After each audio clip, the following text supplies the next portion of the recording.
Welcome back to How to Scale an Agency. Today I have maybe a new friend, someone that lives locally, which is super rare. Feras Khouri. He's the founder of Mansion and New Standard Co. He owns an agency and a brand, which is super rare. So, dude, thanks for coming in, bro. How are you? I appreciate it, man. I'm good. I'm happy you're local. I'm happy we got to connect. Shout out to Dylan as well. I know he's a good mutual friend of ours and kind of helped form this bond. You know, I wasn't going to move to Newport, but I'm actually really happy that I live here.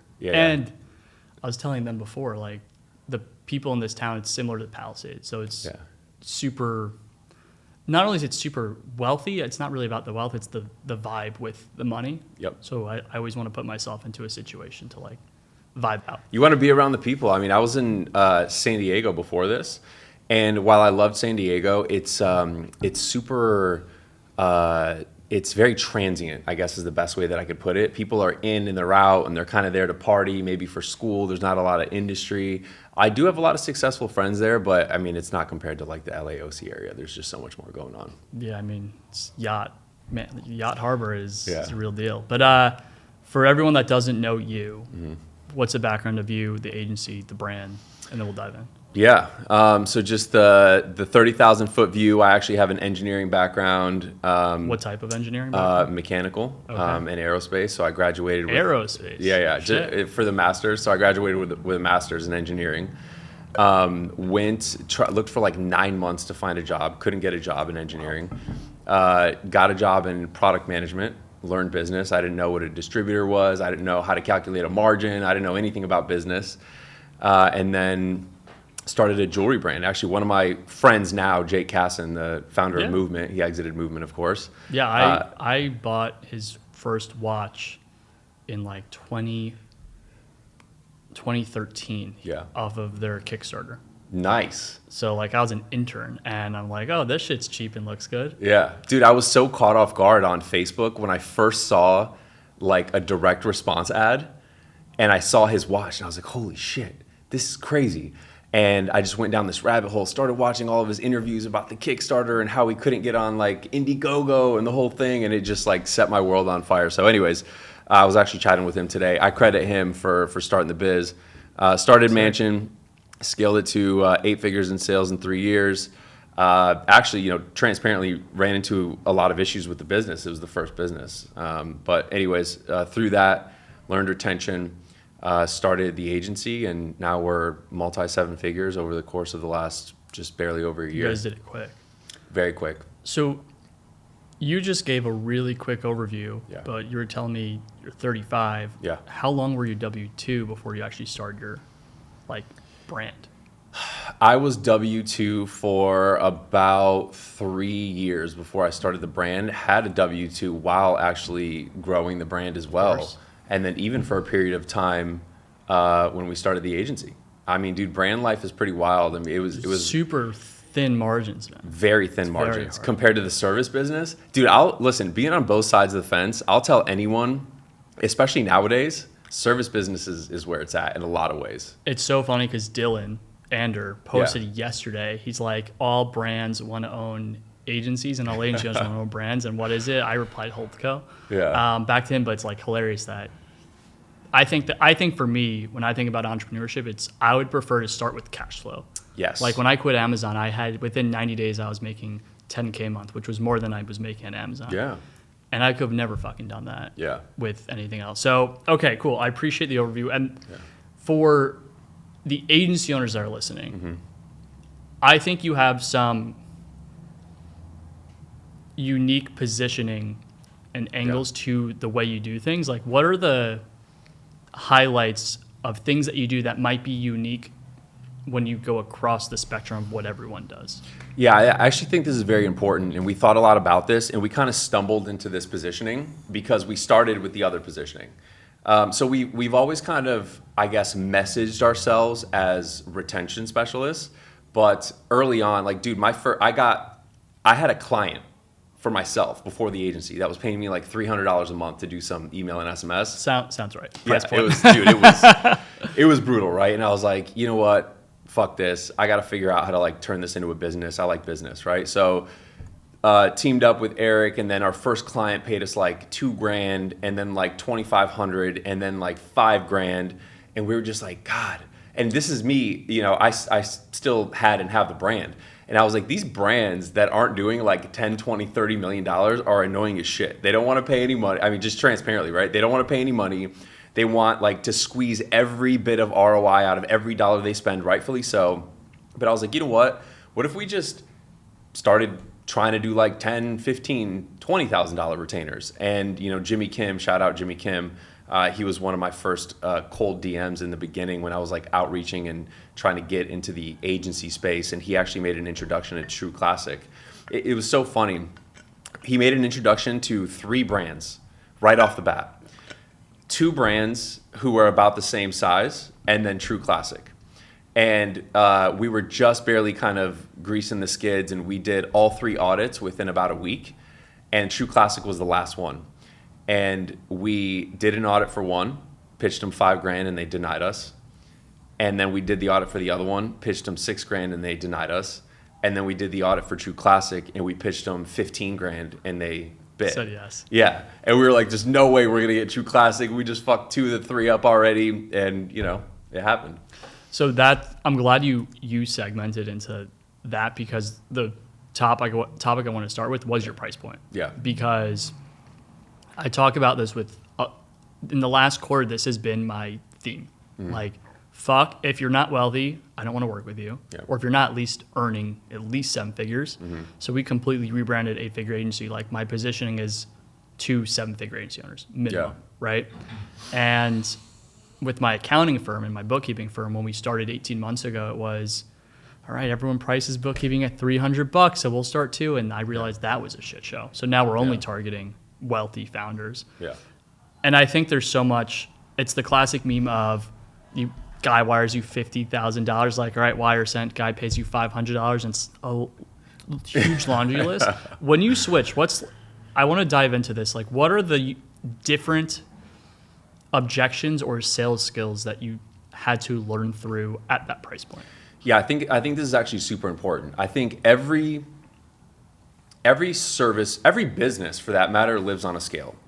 You're either cranking insane volume and you're trying to shave pennies off your production, right? That could be for a Campbell's soup, or that could be for an agency who is offshore, highly systemized, highly processized, one size fits all, that whole thing. On the complete opposite side of the spectrum, you have Michelin star chefs, you have tailor-fitted consulting services, and we try to live much closer to that, where we try to strike this balance of automating and putting processes around anything that we deem non-value add. And then the rest of it, we leave to the strategy and to the senior people that we hire. That's really one of the biggest differences. We don't really hire anyone that's junior unless they're supporting a senior role. And so everybody on our team is onshore, tons of experience, not only in like email and SMS, but retention and also e-commerce, right? So anyone on our team, one of the first questions I ask somebody on an interview is, what is a website conversion rate? And like 60% of the people are just like, ooh, I have no idea. Okay, that's a crazy thing to not be able to on pass a retention that. interview. Yeah. Jeez. So I think it's important. Like, we ask them all kinds of stuff. Like, we ask them a few light acquisition questions. We ask them retention questions, email questions, loyalty questions. So, anyways, to circle back and answer your original question, it's that balance between what do you automate and what do you leave to the actual strategy, and then putting that forth to the brands. Like, with 8 and 9 figure brands, which is the majority of our clientele, they don't want someone to mindlessly do stuff. They're looking for subject matter experts. Hey, what worked with Caraway? What worked for Built? What worked for True Classic? What worked for AG1? That's what they want to know, right? And then, of course, they really want to have a heavy focus on what we call layer 2 metrics. So as you know, 35% email attributed revenue is not created equal. You could be blowing your list out, doing promos, sacrificing basically 60, 90-day CLV for short revenue pops in the near term, or you could get revenue in such a way that you're influencing the customer behavior to actually do the things that are sustainable for the business, right? So affecting average days between orders and keeping track of how many unsubscribes you're getting and not diminishing the brand value by just being so direct response that people don't actually care about your company. Yeah, it's interesting because obviously we've worked with a lot of guys that do what you do, but the way you articulate it, it's such a deeper level of psychology and understanding the life cycle of your customer's ICP. Mm-hmm. You mentioned when we were talking, you're doing direct mailers too. So like, what is the portfolio of not only retention services, but I guess nurturing tools that you're using? And I'm more curious just around the psychology and how you guys get inside the mind of the end consumer and what that strategy looks like, really just from the lens of, I think it's fascinating. Yeah. It's different.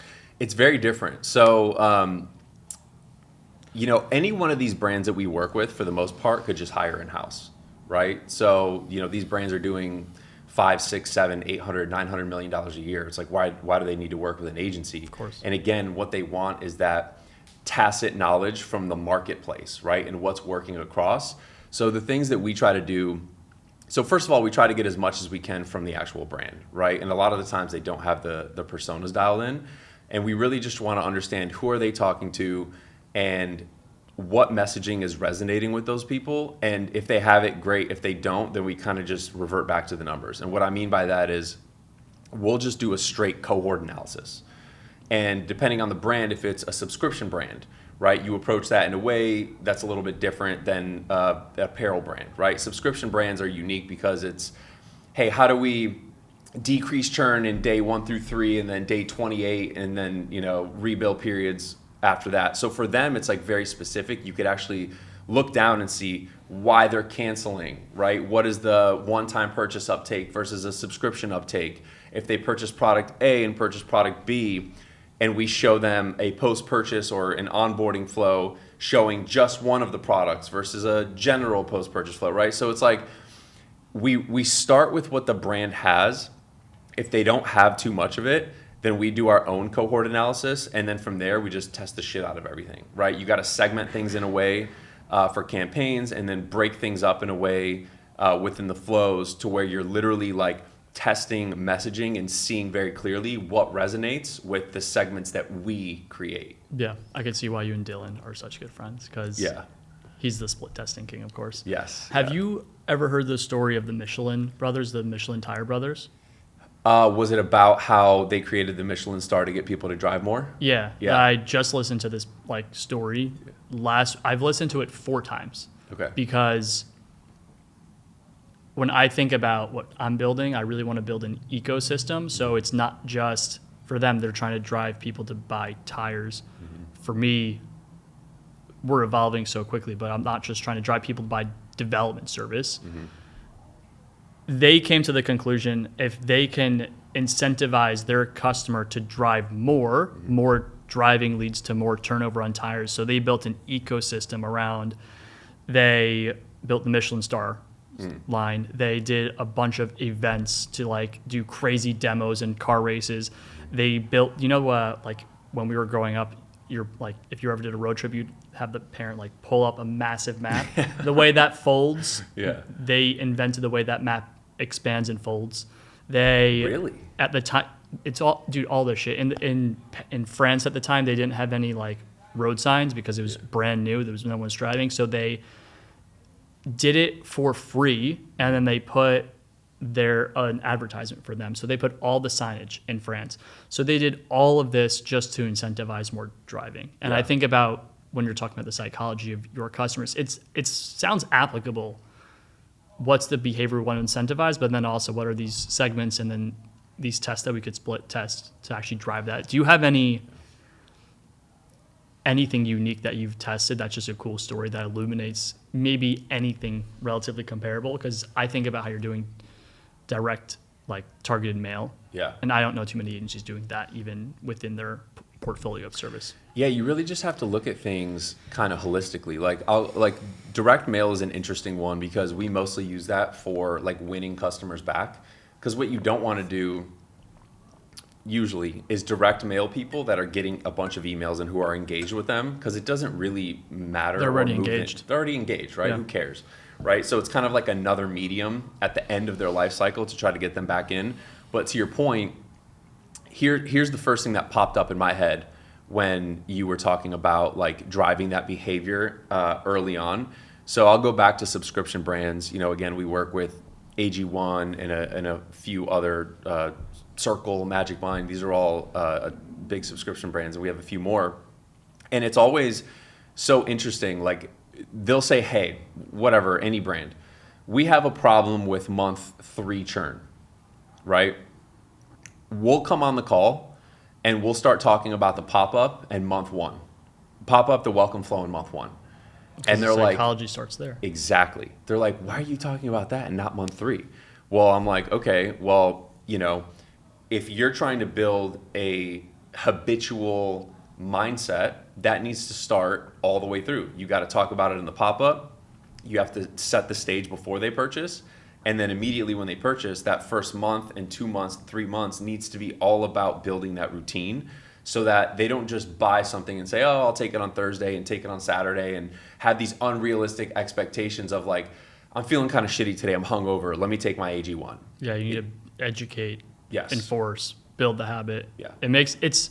It's so interesting that you have done both brand and agency, because I think it's the same experience when you're running an agency. Yeah. To like, priming is the word I use. Yeah. Like you're priming the customer for the end result behavior you want to see. Yeah.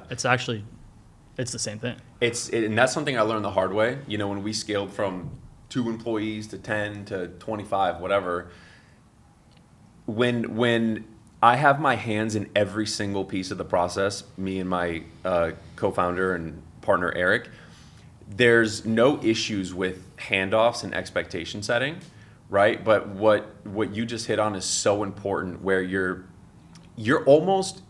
interviewing the brand just like the brand is interviewing you. I want to see how much of a pain in the ass they're going to be when it comes to creative. Are they insane with communication? Are their are their expectations realistic? Is their program fucked up to the point where we can't really do much? Are they going to get the value out of paying us $20,000 a month? So what you just said is one of the biggest and most important lessons that I've learned with onboarding a brand before, like literally from the first call to the audit to the actual onboarding. Have you fired anyone in the last year where it's like first 30 days these guys are going to suck? I don't want to. Clients? Yeah. Yes. Yeah. How often is that? Not often. We've fired just a handful, probably like 2 or 3. It wasn't a lot. And frankly, we got fired from one because I didn't set the expectations properly. And that's when I really learned the lesson. Because the other ones, I was like, man, they're, I always like to point the finger at us, but it's easy to point the finger at someone else, But when somebody fires you and then you really think about it and you're like, I just straight up did not see this experience through the sales process into the execution phase. And that was a really big learning lesson, like I said. We just fired someone today because he's like he just hit 100,000. He's doing like 80% margin. So he's like killing it, but he's the business. Yeah. And I think he paid like 3 weeks ago or 4 weeks ago, and he still hasn't actually, he's had one call. So I just called my CEO. I'm like, hey, let him know we're going to refund him. This is not, it's not for us. Yeah. And I think a year ago, we would have, probably 2 months ago, we would have been like, you know what, like, whatever, let's keep him around. And I've been, this theme, like I said at the start, the theme this quarter for me has been, if they're not rich, and that's rich in mindset too, like, I don't want to work with them anymore. Across the portfolio, I don't want to do it. We have agency partners who are priced less than us that do very good work that we pass people to all the time. Like we'll literally just be like, hey, you're not a good fit for us. You're doing $2 million a year. Like, for you to pay our minimum retainer doesn't make financial sense for you.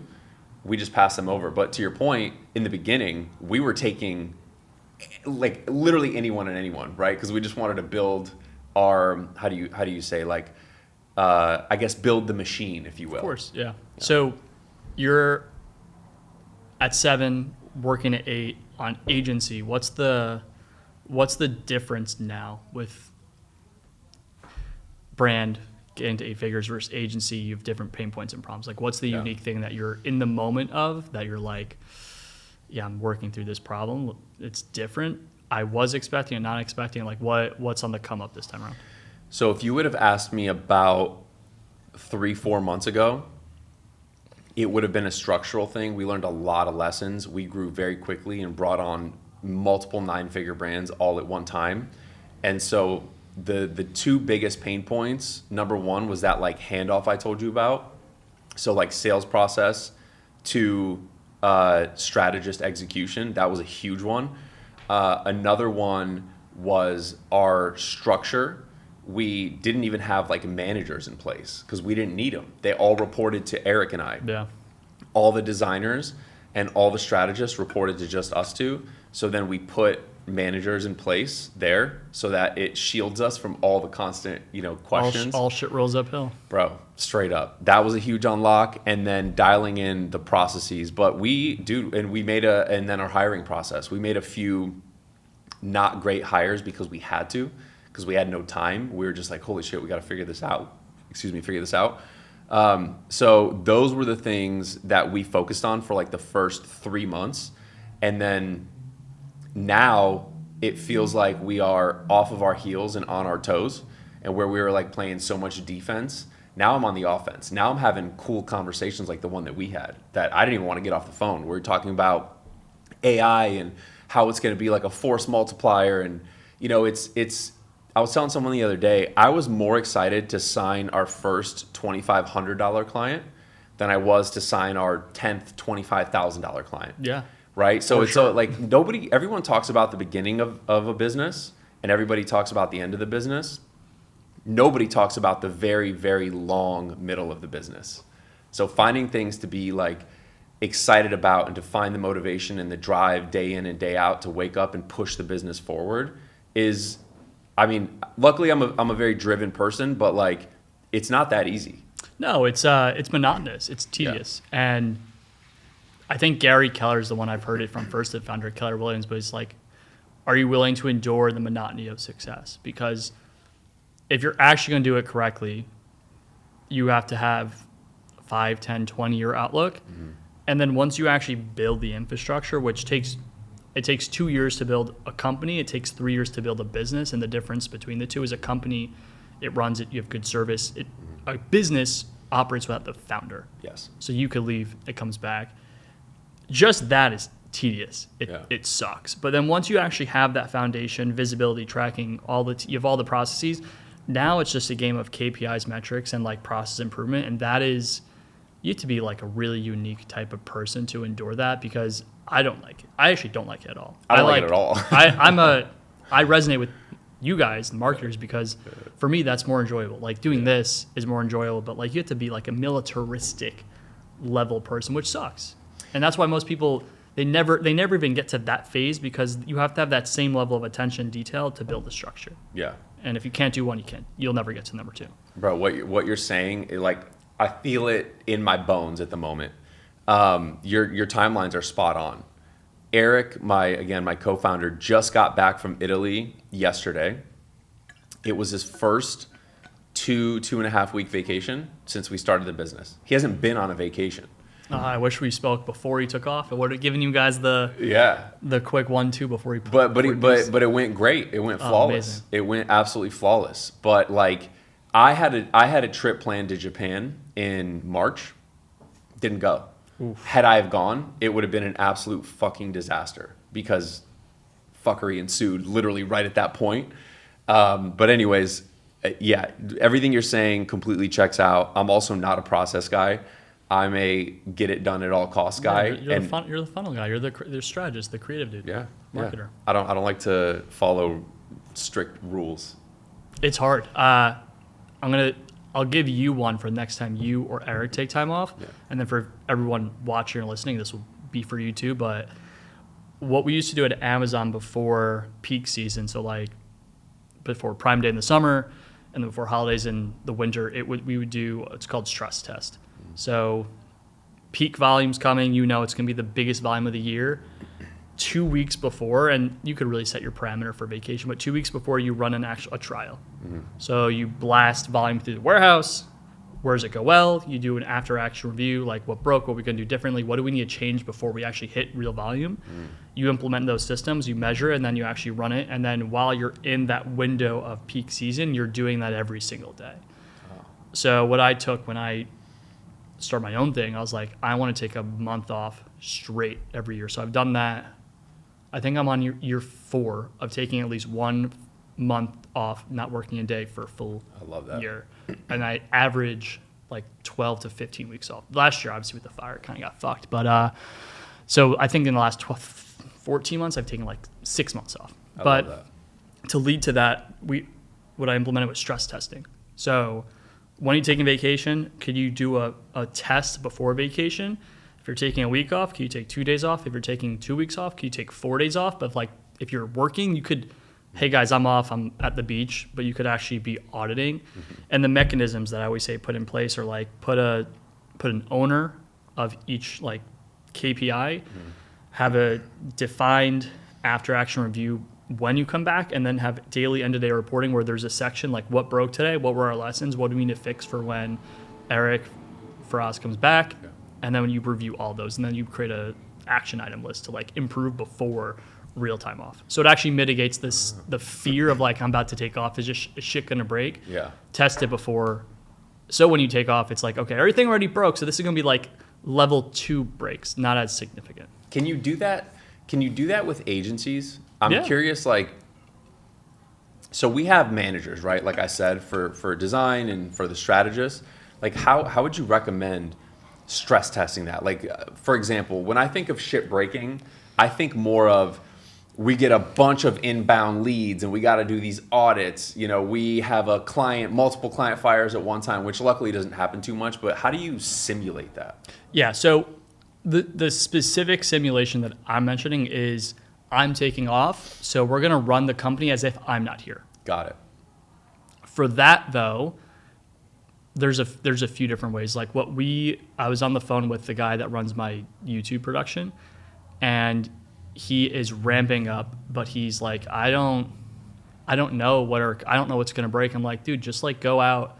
I posted in my community of 200 agencies today. I'm like, hey guys, my YouTube producer needs like to get some like testing done. He's gonna give a couple agencies like at cost production. In return, you just need to give them feedback on what breaks. So there are ways where it's like if you want to test something where you could go to a few brands or a few people in your network, hey man, like could I just give you like my cost, or I'll eat the cost of us doing whatever this for you, but for you it allows you to actually test. So that's like you go to Jake, you go to your circle, and it's like, I need to run some testing. Can we just do some free shit for you? Because I need the feedback to know if our systems are up to par for our real clients. I really like that. Another question on that. What do you do about the stuff that only you can do? Oh, you pray. No, do you have a specific one?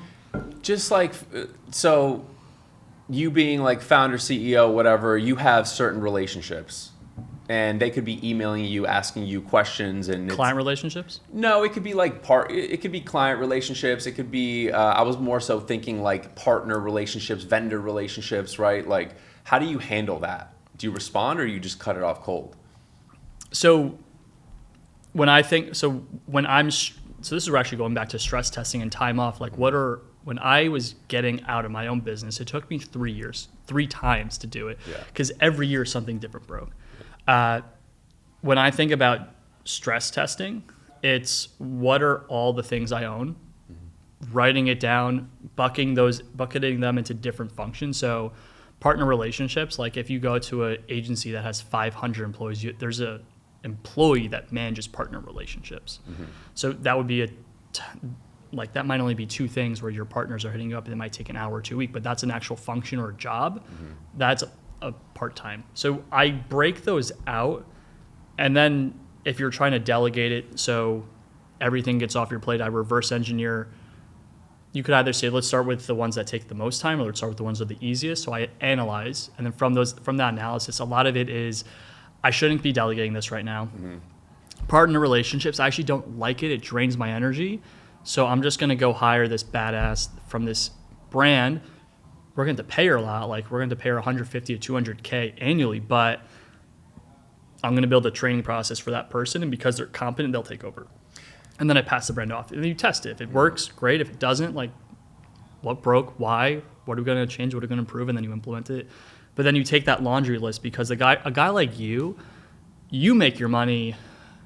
Honestly, you could just go out to like the Bay Club and like you could sit down with 4 guys and three of them own massive brands, and like you can bring in like $1 million in ARR in a lunch. Yeah. So your value is not running ops. It's Totally. Or even running marketing. It's like meeting your clients. Yep. What are your thoughts? Yeah. I've always struggled with letting go. I'm not a micromanager. It's a spiritual game, man. Dude, it's rough. Like, you want to talk about personal growth?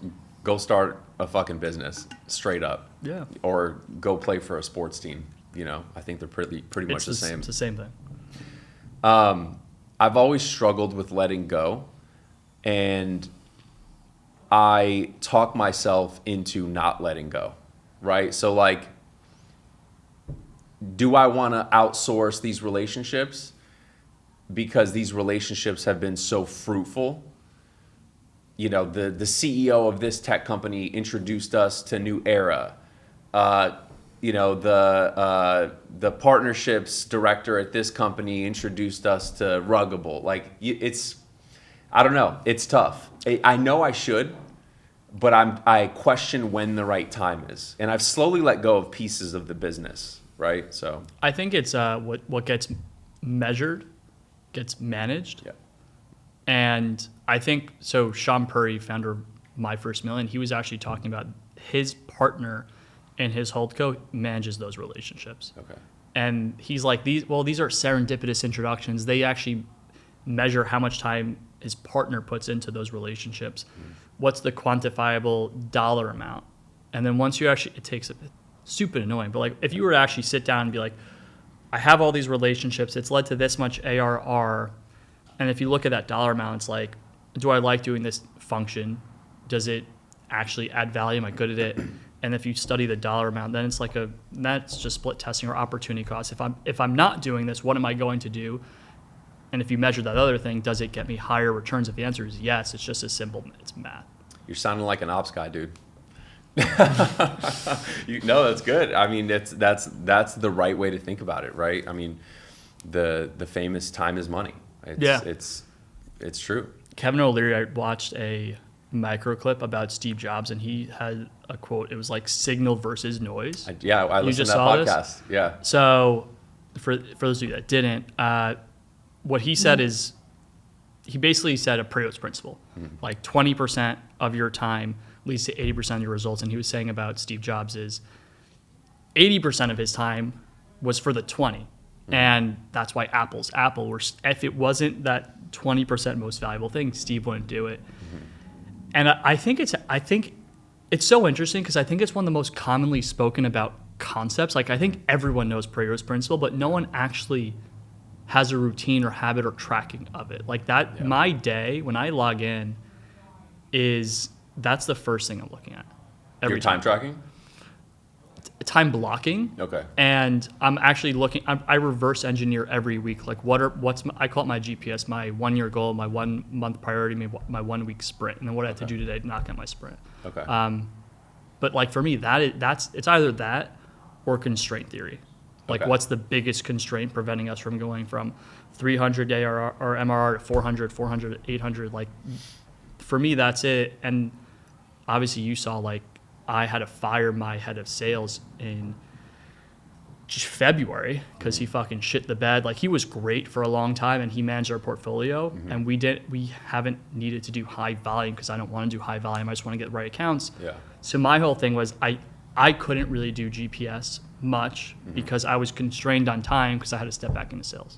So I'm finally getting that back off my plate where now my schedule could just be GPS. So when you figure out your schedule, how do you time block?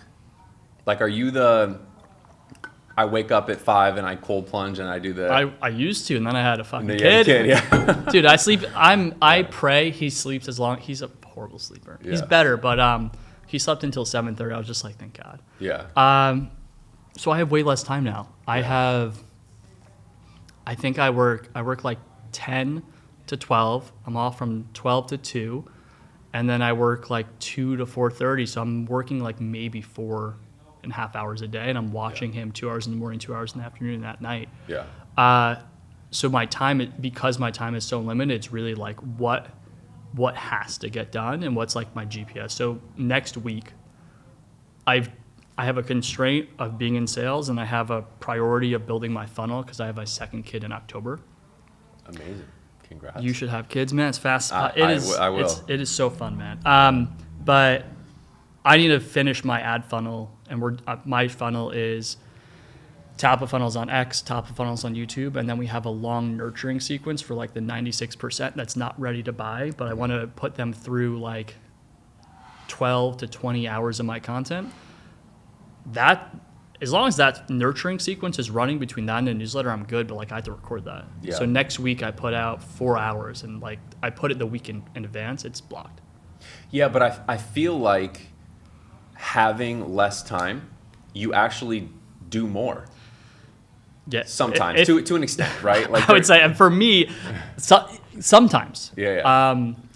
A lot of founders, I haven't found that for me. I found like when I have less time, it usually gets taken up when I'm constrained, though. Okay.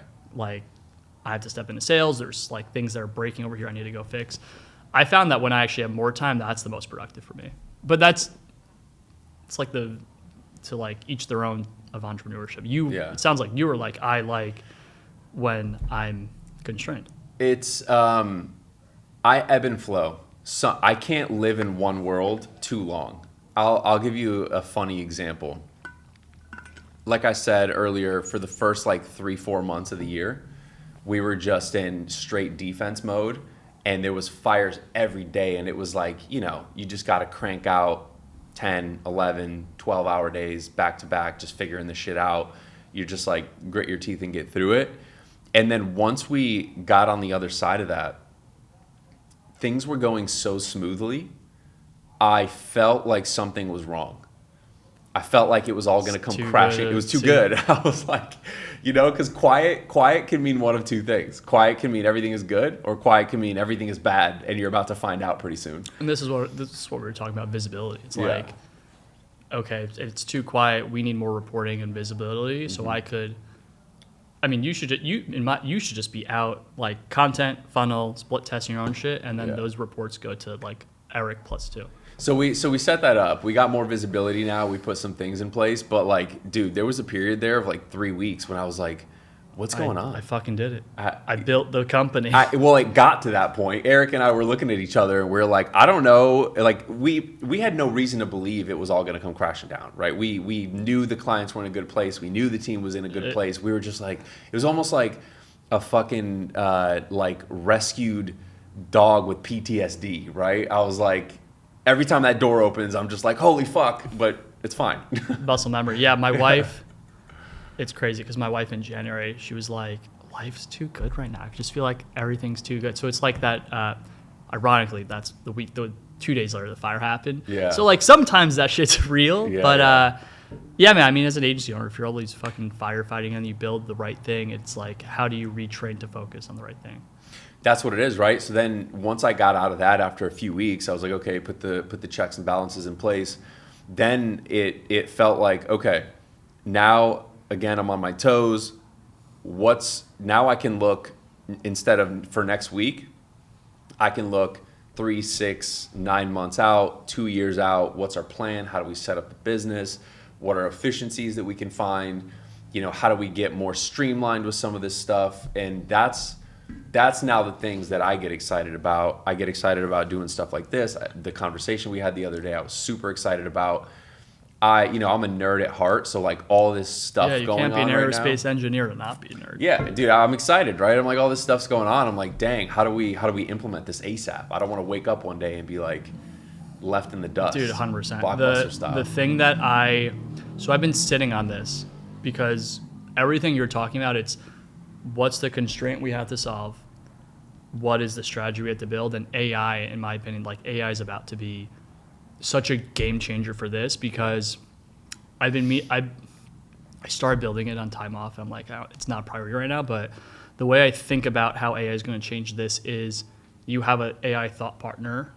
This is my goal. Measure it with me over the next month, and then it's a feedback loop. Hey, your accuracy to your forecasting goal was this.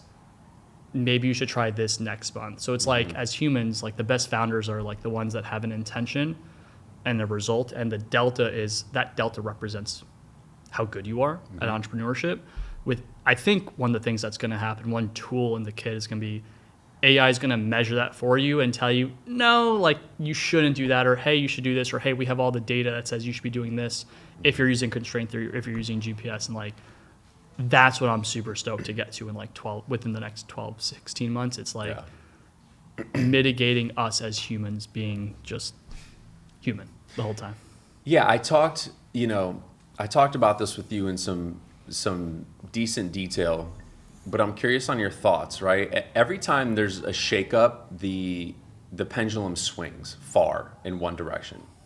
And I do believe AI is going to lower the barrier of entry to most things, like below the floor. So there's just going to be this influx of stuff and noise, right? We talk about signal and noise, and everyone's trying to sell you on things. And I really do think that authenticity is going to be the currency. So, when you think about the agency model and you think about like the org structure, and you have, however it may be, you have, VAs and junior people and blah, blah, blah, all the way up to the senior managers and the founders. What do you think AI has replaced, and where do you think it'll stop? I think agencies become SaaS companies. Okay, interesting. And it won't happen fast because everyone's heads up their ass. But for a guy like you, I think you're going to build an agency where it's like from what I'm told on the exponential curve, and like between 18 and 36 months, there's going to be guys like you have an agency, and it looks what a SaaS company does. So you have a employee to revenue ratio for every employee you have. It's like 1 million or 2 or 10. And these strategists are managing AI managers and roles. So if you build out the database, all the small agents, all the workflows, and all the roles, like a lot of this could already be done. Like you're seeing it with graphics, with copy, with video, like with VE, like was it VEO? I haven't heard of that one yet. Oh my God, bro! Look that shit up. Like every time I hear something, I'm like, God damn it, I'm so behind. It's moving so fast, but I think I think the space it becomes more like SaaS, and once you get there, like I was talking about Mastermind, I have no fucking clue what happens, because there's gonna be way more competitors because barrier to entry is low. There's gonna be a lot of noise because there's gonna be all these tools, but I think it's the only people I don't think the goal is survival. I think the goal is dominance. Because if you try to dominate and you fall, like you're doing 20 million and you're like profiting like 15, and that's sick. Yeah. So I think the real bar is there's going to be too much unpredictability, but it's like, what can we control? And what we can control is our speed, our data. I think your split testing is going to become so much more sophisticated. Oh, yeah. And I think it's just going to be going as far as your imagination. Like, a quick example. Do you know how like when Russell Brunson has his Dream 100, they send like a custom video box where it's like when they open it, it's like, hey guys, it's Russ. Hey Feras, it's Russell. I'm thinking about you. I'm launching my book. I would love. So Russell did that custom. I think things like that become automated. I think and that's just a mechanism of like how creative can you be as a founder, because everything's automated. So your ability to split test and your ability to put technology in that box when that box is opened, who it's opened by, geotagged where it's opened, and that just goes into your database, and all that data becomes your moat of like, we run these crazy fucking campaigns and no one can even touch us because we have data on how many boxes get opened and how boxes in 6 months correlate to this I think that's what it turns into. It's like, that's your game. It's the ability to have the data, to be super creative, and to have like this level of predictability that is untouchable. Yeah. And I fully agree with that. By the way, I don't know if have you seen those cold outreach videos where they say your name and shit? Yeah. There's a guy in Hampton who does it, and he showed me how it's done. It's fucking, all you gotta do is set up your avatar, and it's a cold email, but you record your voice like with Delphi, and you get your avatar, and it's all custom. Yes. It's already here. Yes, it's insane. So that's I think about that a lot, right? Let's say you're a 9-figure brand, you want to hire us, team of retention specialists. If you look at the actual org chart, at what point has AI gone too high up the org chart, right? So let's take it to the extreme. I don't know if that's the scary thing for guys. I think the scary thing is not for guys like us, it's for employees. 100%. That's what I'm saying, right? It's like, okay, you have whatever, VAs, juniors, account leads, the managers, the founders. Where does that stop to where it's acceptable? Like I like to look at things in extremes because I think it's an interesting way to put things in perspective. If it's me and Eric and a shit ton of tools, is that acceptable? For some brands, maybe. Who's right? your customer? Yeah, I think it's a question of ethically. Do we want to lay everyone off? Because in 3 years you can. It comes down to like these brands still want to talk to a human. Yeah. I think it's like what type of founder, what type of company do you want to run? Because the guys in Silicon Valley are already talking about there's going to be $1 billion like unicorns that are run by one kid in a garage. Yeah. So I think it's a lens as what is your North Star. And I think this, for guys like us, it's how creative and imaginative can we be? Yeah. As long as we're not stuck structurally, operationally, we get to go on a fucking field day with just our imagination. And I think that's the level of I think it's going to be sick. I think it's going to be like, we're about to have a great fucking time. I think we're about to have a great time. There's the whole scary part of AI, which I don't know if we want to get into, but relative to like the agency land, like I've never been just purely money motivated. I like to build things, right? So the sound of like Eric and I and a bunch of tools doesn't sound fun. It's not there's no culture to it. There's no culture to it. It's like, at that point, it's just, I don't know. It doesn't sound appealing to me. It's a software company. Right. To me, what sounds more fun is a high-powered team with tools. Yeah. It's where you're hiring 200,000. Like, instead of hiring the person for 150, 100, 200, it's like, does that become you hire one person, they're making 300,000. Yeah. And they have a bunch of tools, and now you have a pot of 5 people, and you guys are doing 20 mil. Yeah. I don't know. I think it's and this is what I keep preaching it, because no one has yet taken action. It's like there's a window. We are in the window. If we develop right now, you survive to be able to like at least play the game. Yeah. But from a structural perspective, no one's fucking, like, I haven't gone into an agency yet and said, all right, you're ready for AI. Like, everyone's at least 6 to 12 months out, because you have to build out like all these things that you're talking about, for the strategy that you build. Every small nuanced variable has to be defined, and has to be if this then that. When do we introduce this? Like if it's AG1, if it's like, jewelry, if it's clothing, there's so many thousands of variables that need to be defined so the AI doesn't hallucinate. I think the window's going to be pretty significant. When does it become analysis paralysis, to where you take the onus and build it as an agency, or you keep a very close eye on who is going to build it and try to sell it to you? I think it's an agent does it for you. And like, who develops the agent? Well, you have to have like your team. So you have a team like ours. You have a team like in-house, and building an agent to monitor the marketplace to see all the tools that are coming out publicly. I actually think that's a really easy build, because you're monitoring like TechCrunch, you're monitoring like PR and like the outlets, and like you're looking at LinkedIn, and you take all the information, you compress it, here are all the tools, viability, and all that shit. I think it's going to be pretty easy to pick strategy, because it's like, what do I need to analyze? What do I need to know? And then I come up with my output. If you have someone that prompts you, I think the hard part is someone like you, and I can't do that shit. I could do it better for you than I could do it for me. I think that's the variable. It's like, we need people to extrapolate for us, because if I sat down trying to figure out, like, I would just get so overwhelmed. So let's say you're a founder of an agency. Theoretically, you could sell your agency today for whatever, $10 million. Would you take that deal, or would you double down and try to figure out how to force multiply your business with AI?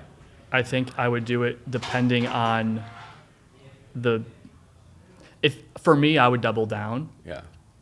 Because like the first thing I would do is, like, if you could sell for 10, you could definitely sell for at least 12 or 13 if you have the database, in my opinion. Yeah. And if you get to that point where the database, and it's like just looking at the horizon, it really just comes down to, like, do you bet on yourself that you're going to outpace everyone and build this crazy fucking thing? If the answer is yes, then if the fear of the unknown is too big, then I think a guy like you is like, I'm about to double down. I'm gonna get to 10 million, or I'm still in the 1% of the 1%. I'll develop this and I'll sell in 6 to 12 months.